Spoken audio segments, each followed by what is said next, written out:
Bonjour, alors je suis Marie-Laure Peretti, je travaille à l'Université de Caen et je vais vous présenter cette grande campagne d'inventaire sur les livres que l'on a lancée il y a déjà maintenant plus de 10 ans et qui révèle un peu plein de surprises, en tout cas pour les amateurs de chevaux et d'équitation. Donc, ce projet fait partie d'une cinquantaine d'autres projets qui sont en incubation donc à l'université juste à côté et qui font partie du pôle du document numérique, qui est un laboratoire qui est à la pointe de tout ce qui est documents et d'études autour de du passage du papier au numérique. Donc vous le savez, c'est une évidence, mais ça fait pas de mal de le rappeler. Le cheval fait partie d'un partenariat extrêmement ancien et finalement, quand on regarde les premières traces de cette fascination que l'homme a pour le cheval avec la grotte de Chauvet et ces premières traces qui nous donnaient presque l'illusion du mouvement jusqu'à aujourd'hui, jusqu'à la fin de l'utilisation agricole, eh bien, il s'est passé pas mal de choses, pas mal de temps, pas mal évidemment d'écrits, et il semble important de pouvoir faire en tout cas cet inventaire qui a déjà été évidemment fait par d'autres que moi. On revient dans ces traces-là et on va vous présenter comment on procède.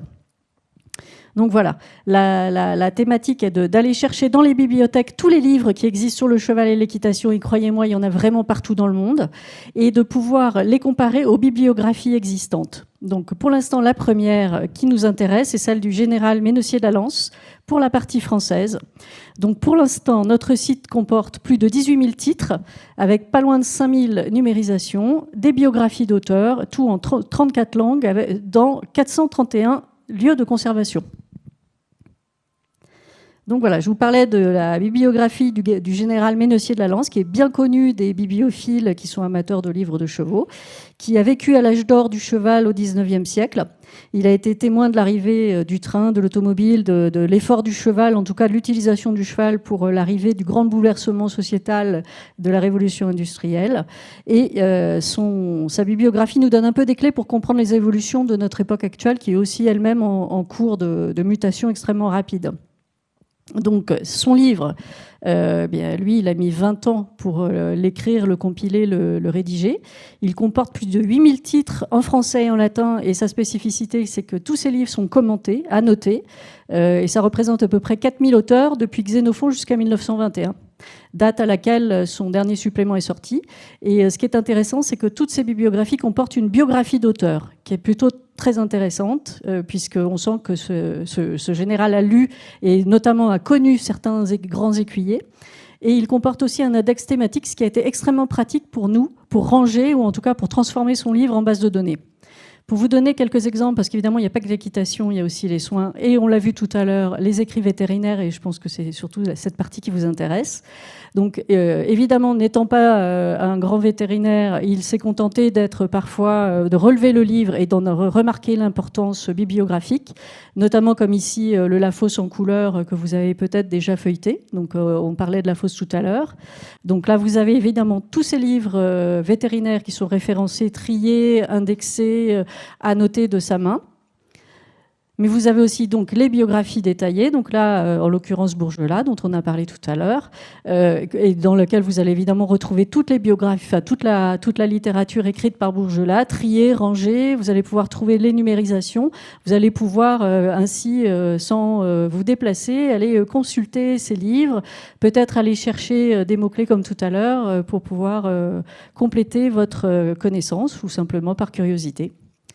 Donc le corpus de Ménessier, puisque maintenant il est terminé, il est à jour, vous pouvez aller le consulter, comporte donc, je vous le disais, plus de 8000 titres, avec plus de 2000 numérisations, donc tous les grands classiques de l'équitation, mais aussi les grands classiques vétérinaires.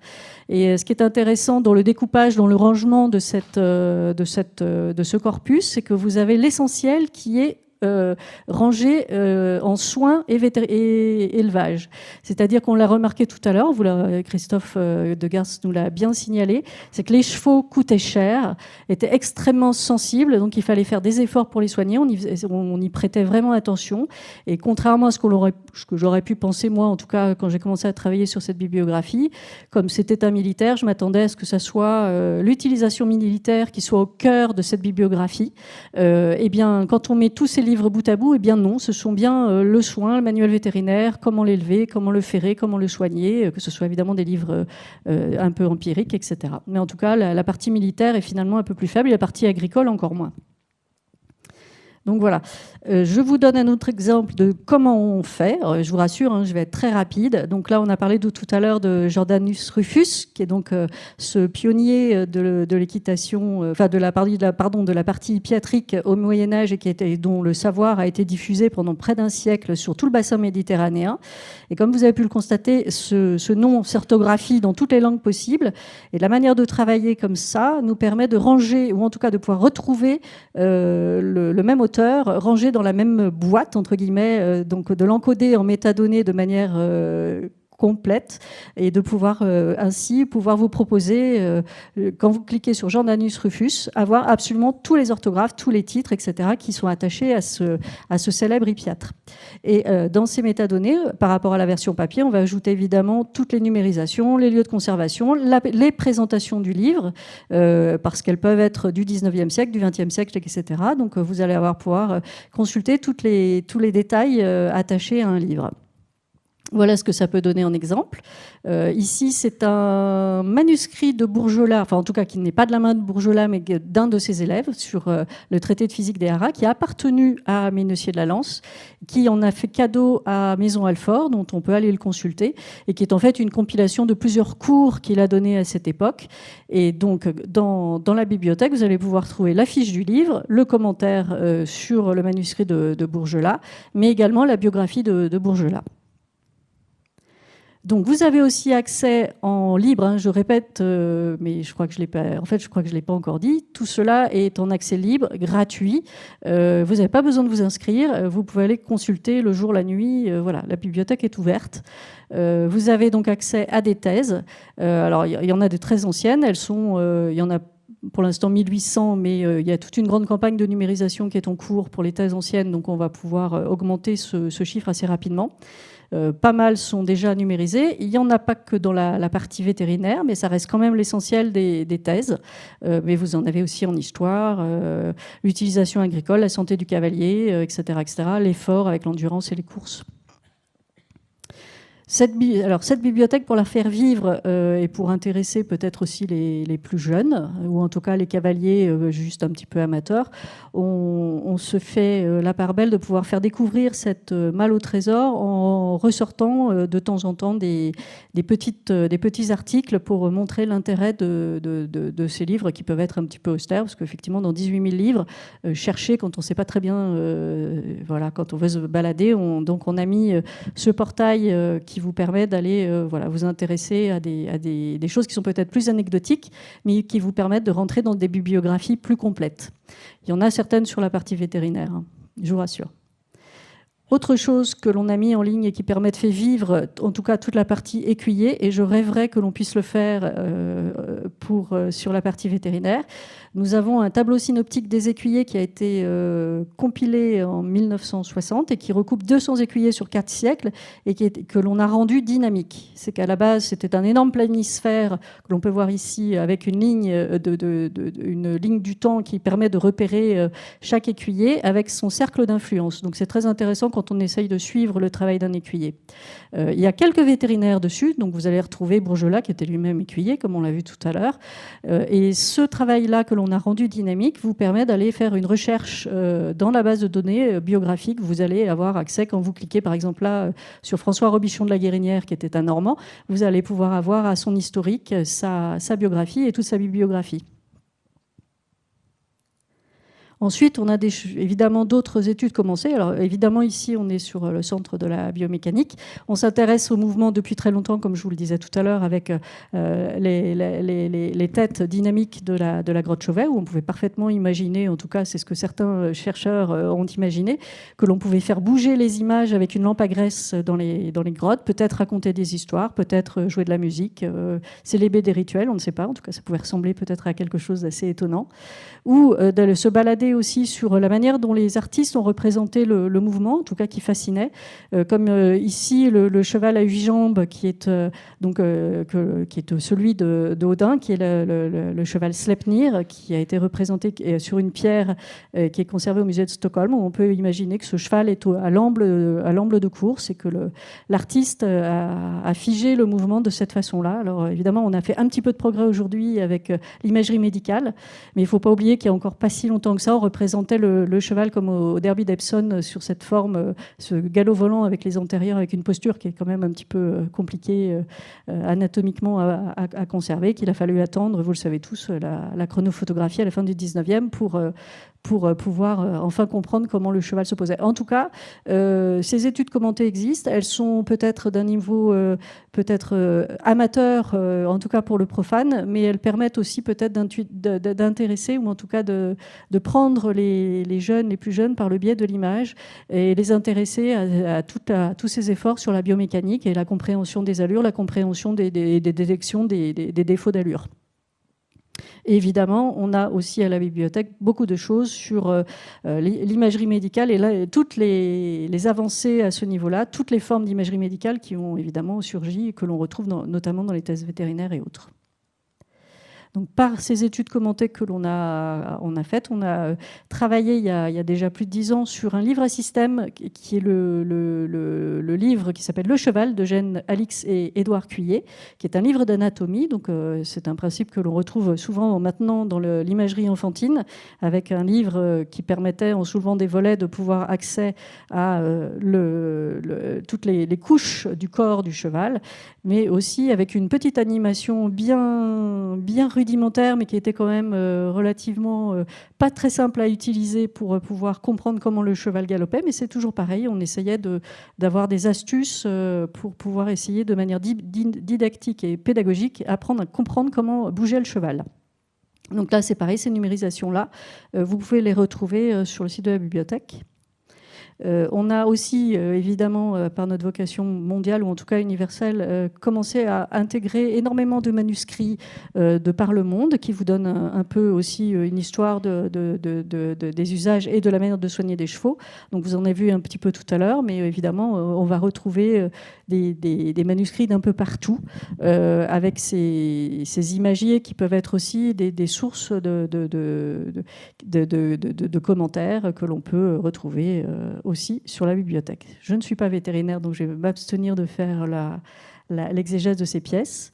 Mais on retrouve le livre que l'on vous a le manuscrit qu'on vous a présenté tout à l'heure, le manuscrit espagnol, mais aussi sa copie faite un siècle après, où on a à peu près les mêmes vignettes avec à peu près les mêmes textes sur par exemple ici un cheval qui a été mordu par un loup, comment on fait pour le soigner. D'autres études commentées sont à venir ou sont en cours, comme des choses sur l'étude sur la cognition du cheval. En ce moment, on travaille avec Lyon sur l'histoire d'un petit cheval de spectacle qui a été condamné au bûcher au XVIe siècle et que l'on retrouve dans le fameux Gervase Markham dont on a parlé tout à l'heure, mais qui en fait n'était pas ni un vétérinaire ni un grand écuyer, mais ce qu'on appelle un littéraire, un compilateur, et qui a fait effectivement une énorme production de livres dans cette période aux alentours si je vous dis Shakespeare. Il était très copain avec Shakespeare. Il a écrit des livres de poèmes, des livres d'équitation, des livres comment dresser les chevaux de spectacle. Et c'est grâce à ces textes que on en apprend un peu plus sur l'histoire de Marocco, qui n'a pas fini sur le bûcher, je vous rassure. Mais en tout cas, ça donnait une histoire vivante de comment on pouvait dresser un cheval à l'époque. Ensuite, il y a d'autres études commentées qui sont en cours, toujours avec ces histoires d'images. Comment représenter le mouvement, comment donner la justesse du mouvement, comment évidemment détecter les défauts, etc., qui sera peut-être au cœur du travail raisonné du cavalier, avec des gravures qui sont extrêmement fines dans certains titres, comme évidemment les Polendans de la Guérinière que l'on présente ici, mais aussi avec des vues différentes, c'est-à-dire de face, de profil, où on commence commence à essayer de comprendre pourquoi, comment, qu'est-ce que l'on doit remarquer, quelle est la bonne attitude, comment faire passer le message, comment être pédagogique, sachant que, évidemment, quand on monte à cheval, on a affaire à un animal vivant. Je pense que voilà, qui a des sentiments, qui a une vie propre, qui ne comprend pas forcément ce qu'on lui demande. Donc, il faut que l'homme qui apprend au cheval sache aussi à faire avec ce sentiment et faire passer des sentiments, les expliquer, c'est pas ce qu'il y a de plus simple. Donc l'arrivée de la photographie a aussi permis de faire des avancées sur ce point de vue pédagogique de comment on apprend, comment on développe la technique, comment on fait ressentir ces histoires de sensations. Voilà. Ensuite, on a aussi une autre étude. Tout ça, c'est pour vous donner un peu une vue de l'ensemble de l'outil, de thèmes que l'on peut retrouver à l'intérieur, si cela peut vous donner des idées de lecture. Donc on en a d'autres autour donc, de cette relation autour du pouvoir, de la représentation du pouvoir. Le cheval comme socle, comme évidemment, on va dire, fer de lance. On l'a vu tout à l'heure avec la gravure de Louis XIII à cheval chez Pluvinel, qui était important que l'homme d'État puisse être un homme digne à cheval, qui sache se maîtriser, qui sache maîtriser le cheval. Et de cette manière-là, montrer comment, avec sa main de fer dans son gant de velours, il pouvait aussi s'occuper du peuple. Évidemment, je brosse ça de manière extrêmement rapide. Veuillez me pardonner de ne pas rentrer dans toutes les études de manière un peu plus fine. On en a fait une autre sur la relation, évidemment, de la place des femmes, non pas par volonté féministe ou autre, mais tout simplement parce que cette bibliographie colle aussi à l'époque actuelle, qui veut que le monde du cheval s'est énormément féminisé depuis une vingtaine, trentaine d'années. Donc on a essayé aussi de regarder quelle est la place des femmes auteurs dans la bibliothèque. Eh bien, c'est pas bien lourd. Va falloir aller voir aussi avec la ligne du temps. Mais ça donne aussi des choses très intéressantes sur les équitations des femmes, avec quand même des traces, même si elles étaient peu nombreuses à l'époque de Ménocier de la Lance. Je crois que de mémoire, elles étaient 19 à avoir été recensées par Ménocier de la Lance. Donc, c'est vraiment pas beaucoup sur les 4000 auteurs. Mais ça permettait surtout de montrer qu'il y avait un biais du 19e siècle sur la représentation de la cavalière, qui était principalement voilà, si je vous interroge, vue en Amazone, alors que finalement, au cours du temps, elle a pu monter de plein de façons différentes, que ça soit en sambu, c'est-à-dire de manière complètement perpendiculaire au cheval, tenue, ou alors en Amazone, ou alors complètement en califourchon. Donc on a aussi retrouvé des témoignages de femmes qui avaient plutôt fière allure à cheval et qui étaient capables de défier des grands jockeys, comme cette Miss Thornton intrépide, que l'on considère comme étant la première femme jockey à avoir gagné contre quelqu'un qui avait gagné le Derby d'Epsom. Mais on va aussi trouver évidemment dans l'histoire du 19e siècle beaucoup d'écuyères qui faisaient tourner des têtes couronnées. Voilà, donc je vais terminer sur cette petite bibliographie qui est consacrée plutôt à la Normandie, parce qu'on ne peut pas quand même on peut se glorifier d'avoir quelques très grands traités, comme un traité d'Hippiatrie de Guillaume de Villiers, dont on a un manuscrit qui est de 1456, qui est d'après Rufus, que l'on a décrit tout à l'heure. Vous avez aussi les embouchures du manuscrit de Jean de Féchal, qui est au château de Caen, si vous avez l'occasion d'aller visiter. Donc là, on tourne autour de 1550.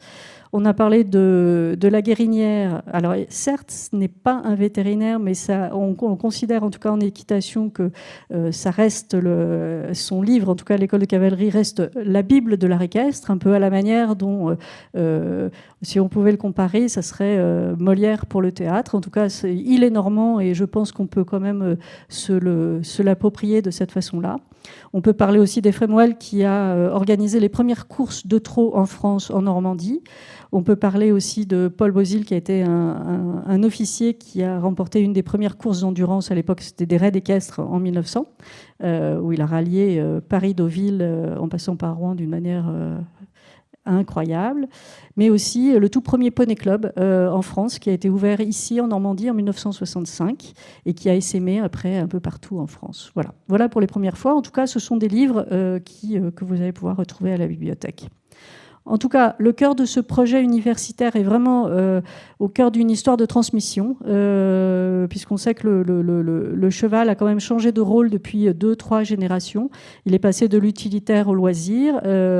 Et évidemment, il y a une économie qui est générée autour de ça, mais ça n'empêche que on sait que pour préserver ces connaissances, il est utile de voir ce qui s'est fait dans le passé pour pouvoir avancer ensemble avec lui. Voilà, je vous remercie.